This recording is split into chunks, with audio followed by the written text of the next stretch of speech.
আসসালামু আলাইকুম। গত সোমবার আমরা জিসির মাহবুব কালেকশন এবং লিভিং হোপ ফাউন্ডেশন সহযোগিতা আমরা এই ভাইকে আমরা রাস্তায় অগোচর অবস্থা, জট বাঁধানো চুল এবং দীর্ঘদিন গোসল না করা রাস্তায় পেয়েছি। আমরা এই জিনিসটা পোস্ট করার পরে সামাজিক যোগাযোগের মাধ্যমে ওনার বাড়ির সন্ধান এবং বাড়ির যোগাযোগের যে মানুষগুলো তাদের সন্ধান পেয়েছি। আমরা বর্তমানে আছি জিসির মোড় চট্টেশ্বরী কালী মন্দিরের পাশে।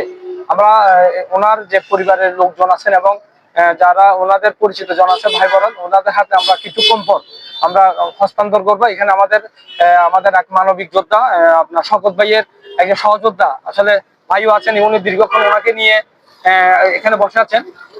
এখানে আমরা অনেক 2 ঘন্টা ধরে খোঁজাখুঁজির পর আমরা ডিসি মোড়, গরিবুল্লাহ মাজার এবং এমইএস কলেজের আশেপাশে আমরা ওনাকে খোঁজার পর আমরা চট্টেশ্বরে মন্দিরের পাশে, উনি অনেক ক্ষুধার্ত ছিল, ফলে যে আশেপাশে যারা ছিল ওনাকে কাজটা করিয়েছেন। আমরা ওনার অপেক্ষায় আছি, মাহবুব ভাইয়ের অপেক্ষায় আছি। আমরা ওনার হাতে উনি আসলে আমরা এই সন্দ্বীপবাসী যে মানুষটা মানে তার যে বাসস্থান ফিরে যাওয়ার জন্য আমরা অপেক্ষা আছি। মাহবুব ভাই আসলে আমরা সেটা আমরা ওনার হাতে হস্তান্তর করে এবং আইনিভাবে যেটা করা দরকার অবশ্যই আমরা করবো এটা। ভাই আপনি যদি কিছু বলতেন। আসসালামু আলাইকুম। ধন্যবাদ মাহবুব টেশন ভাই এবং ওনার প্রতিনিধিগণ যারা ওনাকে এতক্ষণ পর্যন্ত ওনার সম্পূর্ণ সুস্থতার পিছনে, উনি এখন আল্লাহর রহমতে প্রায় সুস্থ। মানুষের পরিষ্কার পরিচ্ছন্নতাই মানে রঙ্গ, উনি পরিষ্কার করে দেওয়ার পরে প্রায় অনেকটা সুস্থ আছে আলহামদুলিল্লাহ। আমি দেখতে পাচ্ছি সশরীরে এসে গতকাল রাত 12টা 1টা দিকে 1টা পর্যন্ত আমি ওনাকে এখানে আশেপাশে অনেক খুঁজছিলাম কিন্তু পাই নাই। এটা আল্লাহর রহমতে আজ বিকালে ওনাকে গোলপাহাড় মোড়ে এসে ওনাকে পাই এবং পাওয়ার পরে ওনার সাথে অনেকক্ষণ কথা বললাম।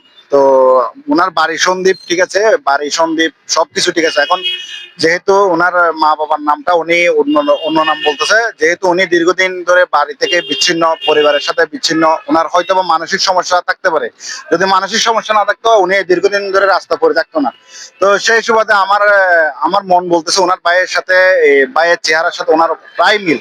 তো যেহেতু ওনার প্রায় মিল, আমরা চাই, ওনার ফ্যামিলিরাও সবাই চাই যে ওনার ডিএনএ টেস্ট করাই ওনাকে আমরা ওনার পরিবারের হাতে হস্তান্তর করবো আর কি ইনশাল্লাহ।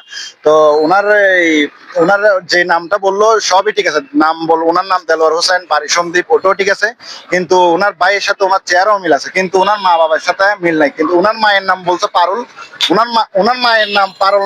হ্যাঁ পারুল, ওনার মায়ের নাম বলছে পারুল, কিন্তু ওনার ফুফির নাম আছে পারুল। মানে এখানে কথা, মানে মায়ের সাথে ওনার কথার সাথে আর কুপির সাথে মিল পাচ্ছি না আমরা কোথাও। তো ওটার জন্য আমরা সিদ্ধান্ত নিছি, বা যারা ঢাকার মধ্যে আছে ওনার আত্মীয় স্বজন, আমরা ওনার ভাইয়ের সাথে বা ওনার মা বাবা যেহেতু আছে ডিএনএ টেস্ট করাই। তারপর যেহেতু উনি দীর্ঘদিন ধরে রাস্তায় ছিল, ওনার মানসিক ভারসাম্যহীনতা অবশ্যই, কারণ উনি যারা কিছু ভুলে গেছে, অগোছালো ছিল। কারণ আমরা গত সোমবার যখন কাজ করেছি অনেক কষ্ট হয়েছে, উনি পরিষ্কার করবে না, অনেক বাধা সৃষ্টি করতে চাইছিল। আমরা আমাদের 2টা টিম মিলে ওনাকে অনেক কষ্ট পরিষ্কার করি। আজকে অনেক খোঁজাখুঁজি কর সোশ্যাল মিডিয়াতে ওনার আত্মীয় স্বজন খোঁজ করার পর আমরা আসলে খুঁজে পেলাম। আমার এক ভাই, যে ভাই অনেকক্ষণ কথা বললো, ওনার মার সাথে ওনার কথার সাথে নামের সাথে মিল পাচ্ছি না। দেখা যাক, আমরা কিছুক্ষণ পরে মাহবুব ভাইয়ের সাথে আমরা যোগাযোগ করবো। আমরা লিঙ্গো ফাউন্ডেশন আছি, ওনারা মাহবুব কালেকশন যে মাহবুব ভাই আছে, উনি গত 1-2 ঘন্টা আগে আমার সাথে কথা হয়েছে। উনি খুব অসুস্থ, গত 3 দিন চট্টগ্রাম, হাটাজারি এবং পটিয়া কাজ করার পর উনি খুব অসুস্থ হয়ে পড়েছেন। অসুস্থতার কারণে আমরা অনেকক্ষণ ট্রাই করতেছি, উনি আসলে যোগাযোগ করতে পারতেছি না। আমরা একটু অপেক্ষা করবো, অপেক্ষা করার মাধ্যমে যতটুকু আমরা করা দরকার সেটা করবো। আসসালামু আলাইকুম। আর আপনার এই ভিডিওটা অবশ্যই একটু বেশি বেশি শেয়ার করবেন লিভিং হোপ ফাউন্ডেশনের পেজ থেকে।